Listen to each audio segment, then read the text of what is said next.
بسم اللہ الرحمن الرحیم۔ حضرت شیث علیہ السلام کا واقعہ۔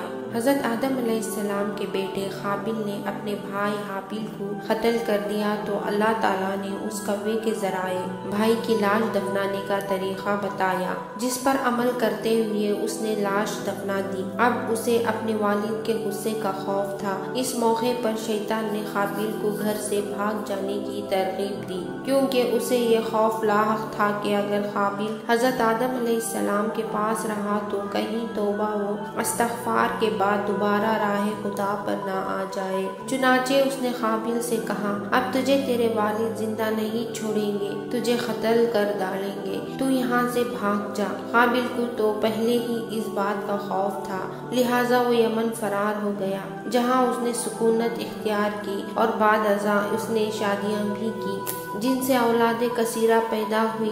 قابل نے اپنے والد کے دین حق سے بغاوت کر کے پہلے آتش پرستی شروع کی، اور پھر شیطان نے اسے پتھر سے بت بنانے کا طریقہ سکھا دیا۔ یوں قابل اور اس کی اولاد نے ایک اللہ کو چھوڑ کر بت پرستی شروع کر دی۔ دنیا میں قتل و غارت، حسد و فساد اور بت پرستی کی بنیاد قابل ہی نے رکھی۔ حضرت عبداللہ بن مسعود رضی اللہ تعالیٰ عنہ سے روایت ہے کہ حضور نبی کریم صلی اللہ علیہ وسلم میں جب بھی کوئی ظلم سے قتل ہوتا ہے تو اس کا ایک گناہ حضرت آدم علیہ السلام کے بیٹے قابل کی گردن پر ضرور ہوتا ہے، اس لیے کہ وہ شخص ہے جس نے ظالمانہ قتل کی ابتدا کی اور یہ ناپاک طریقہ جاری کیا۔ حضرت شیث علیہ السلام کی ولادت۔ حضرت آدم علیہ السلام کو جب بیٹے کے قتل کی خبر ملی تو بہت غم زدہ ہو گئے، کیونکہ حابل نہایت سعادت مند، فرما بردار، نیک اور شائستہ نوجوان تھا۔ اس کے انہی اوصاف حامد کی بنا پر حضرت آدم علیہ السلام کو امید تھی کہ وہ اللہ کے دین کو آگے بڑھانے میں ان کا معاون و مددگار ثابت ہوگا۔ نیز بعض اور روایت کے مطابق حابل کی شہادت کا بنیادی سبب یہی تھا کہ حابل کو بھی اندازہ ہو چکا تھا کہ والد کے بعد نبوت کا تاج نیک سیرت حابل ہی کے سر سجے گا، اور اسی حسد نے اسے بھائی کے قتل پر ابھارا۔ حابل کے قتل کے بعد حضرت آدم علیہ السلام اور اماں حوا علیہ السلام بہت اداس رہا کرتے اور بیٹے کو یاد کر کے گھنٹوں آنسو بہایا کرتے تھے۔ حضرت آدم علیہ السلام اللہ تعالیٰ سے دعا فرمایا کرتے تھے کہ اے اللہ، مجھے ایسی اولاد عطا فرما جو تیرے دین کو دنیا میں پھیلانے میں میری معاون و مددگار ہو، اور میرے بعد بھی تیرا پیغام کو دنیا میں عام کرے، میری صحیح جانشین ہو اور دنیا میں تیری واحدانیت کی علم بردار ہو۔ اللہ تعالیٰ نے اپنے پیارے نبی کی دعا کو شرف قبولت بخشا اور ایک نیک صالح بیٹے کی بشارت سے مطلع فرمایا۔ چنانچہ کچھ ہی عرصے بعد حضرت شیث علیہ السلام پیدا ہوئے۔ حضرت آدم علیہ السلام اور اماں حوا علیہ السلام کی پیدائش پر بے حد خوش تھے۔ یہ حضرت آدم علیہ السلام کے تیسرے بیٹے تھے اور اس وقت ان کی عمر 130 سال تھی۔ اماں حوا علیہ السلام نے صاحبزادے کا نام شیث رکھا، جس کے عربی میں معنی عطائے خداوندی کے ہیں، یعنی اللہ تعالیٰ کی جانب سے عطا کیا گیا خوبصورت و خوبصیرت تحفہ۔ حضرت شیث علیہ السلام حسن و جمال، شکل و صورت، عادت و اطوار میں اپنے والد سے بہت زیادہ مشابہ تھے۔ حضرت آدم علیہ السلام اور حوا علیہ السلام آپ علیہ السلام بہت محبت تھی۔ تعلیم و تربیت۔ حضرت آدم علیہ السلام حضرت شیث علیہ السلام کو ہر وقت اپنے ساتھ رکھتے۔ آپ علیہ السلام کو اس بات کا علم ہو چکا تھا کہ ان کی اولاد میں سے یہ بچہ ان کا جانشین ہوگا، چنانچہ انہوں نے شروع ہی سے ان کی تربیت پر خصوصی توجہ دی۔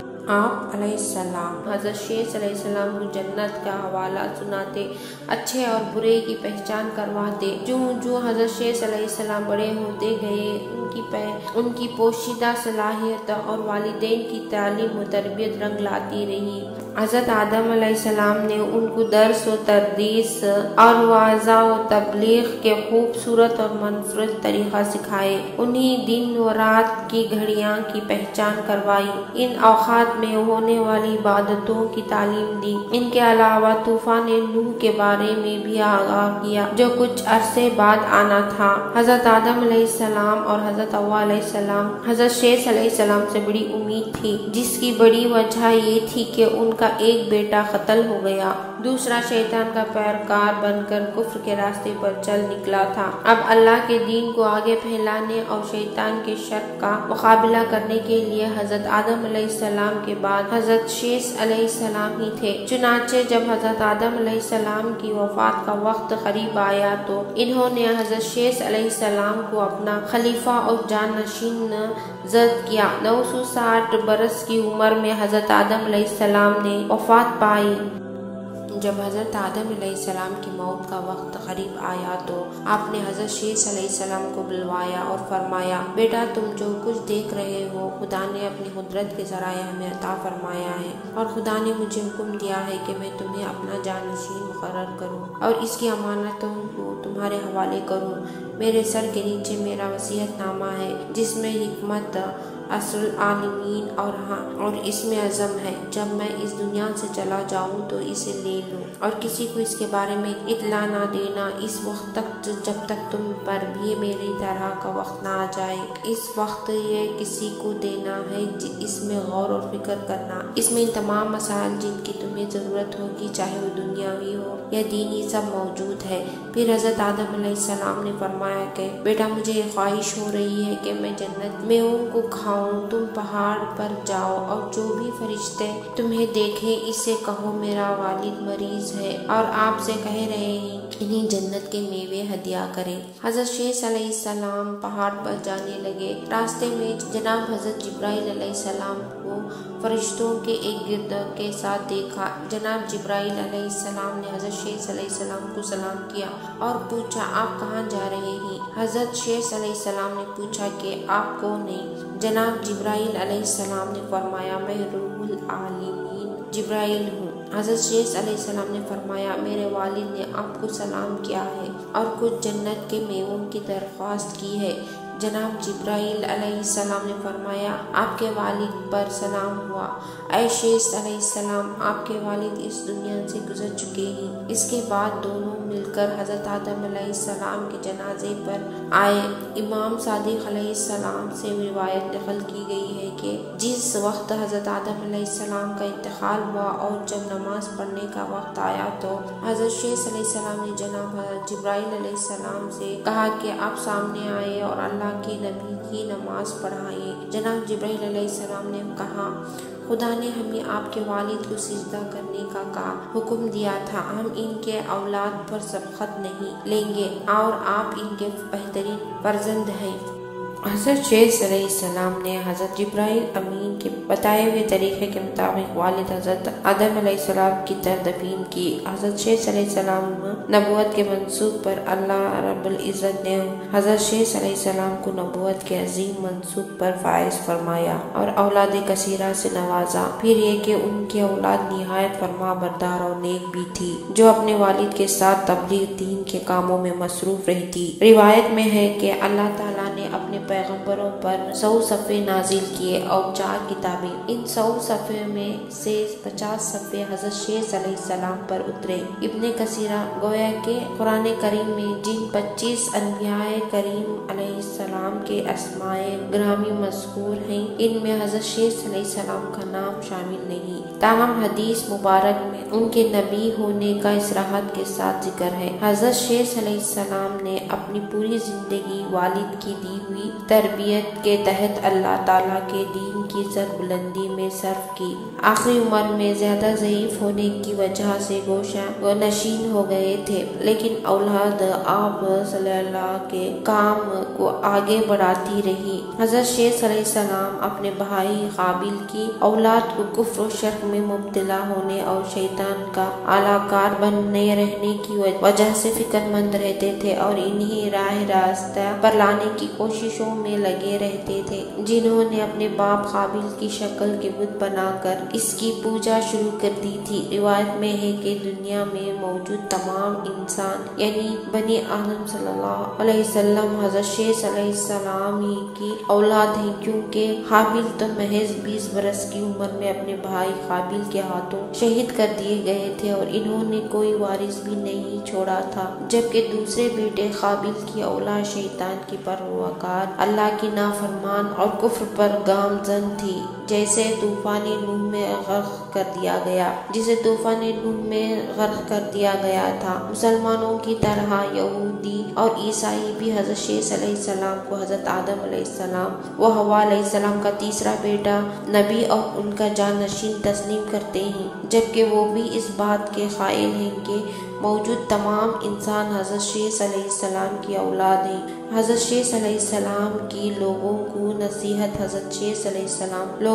نصیحت فرمایا کرتے تھے کہ سچا مومن وہ ہے جو اللہ تعالیٰ کو پہچانتا ہو، نیک اور بد کو جانتا ہو، بادشاہ وقت کا حکم بجا لاتا ہو، والدین کے حقوق ادا کرتا اور ان کی خدمت کرتا ہو، صالح رحمی کرتا ہو، غصے پر قابو رکھتا ہو، محتاجوں اور مسکینوں کے ساتھ حسن سلوک سے پیش آتا ہو، گناہوں سے پرہیز کرتا ہو، مصیبت کے وقت صبر کرتا ہو اور اللہ تعالیٰ کی نعمتوں پر اس کا شکر ادا کرتا ہو۔ معراج الانبیاء حضرت شیس علیہ السلام کو والد کی نصیحت حضرت آدم علیہ السلام کے انتقال کا وقت قریب آیا تو انہوں نے بیٹے حضرت شیس علیہ السلام کو اپنے قریب بلایا اور نصیحت فرمائی کہ اے میرے سعادت مند برخوردار، تم میرے جانشین بنو گے، چنانچہ تم تقوی اختیار کرو اور جب بھی اللہ تعالیٰ کا ذکر کرو تو اس کے ساتھ اس کے محبوب حضرت محمد مصطفیٰ صلی اللہ علیہ وسلم کا نام ضرور لیا کرو، کیونکہ میں نے ان کا نام عرش پر اس وقت لکھا دیکھا جبکہ میں روح اور مٹی کے درمیان حالات میں تھا۔ پھر میں نے تمام آسمانوں کا چکر لگایا تو بارگاہ رب العزت میں آپ صلی اللہ علیہ وسلم کی شان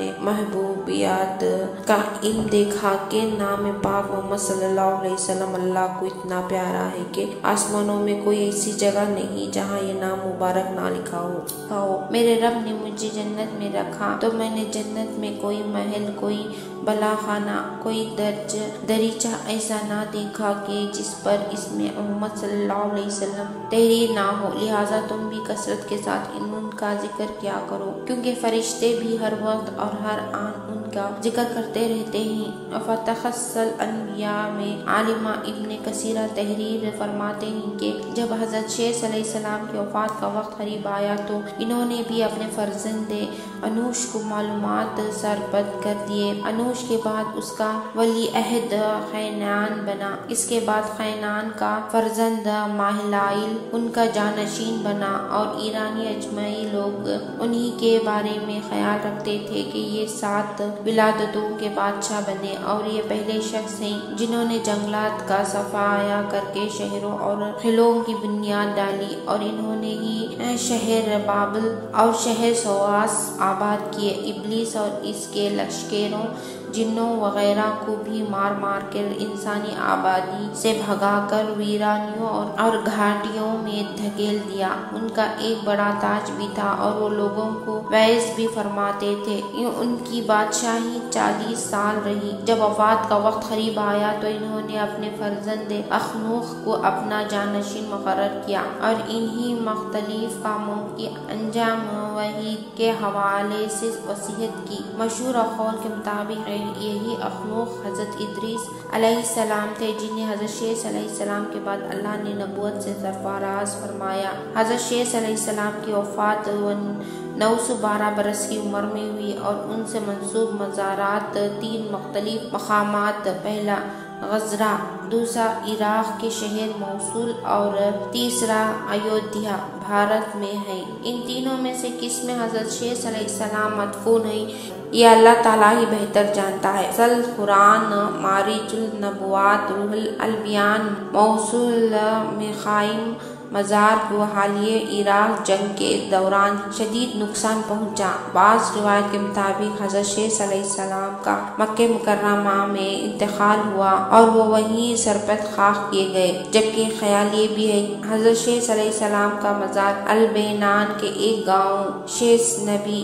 میں ہے، جہاں ان کے نام سے ایک مسجد بھی قائم ہے۔ 13ویں صدی عیسوی اور بعد میں آنے والے عرب جغرافیہ دونوں کی روایت کے مطابق حضرت شیس علیہ السلام کا مزار فلسطین کے شہر راحلہ کے شمال مشرق میں واقع ایک گاؤں بیشس میں تھا۔ بیشس دو الفاظ بیت اور شیس کا مجموعہ ہے، جس کا مطلب ہے کہ خانہ شیس علیہ السلام۔ 1940 عیسوی میں اسرائیل کے معرض وجود میں آنے کے وقت یہ گاؤں غیر آباد ہو گیا تھا، لیکن آج بھی یہاں 3 کونوں والا مینار حضرت شیس علیہ السلام کے مزار پر قائم ہے۔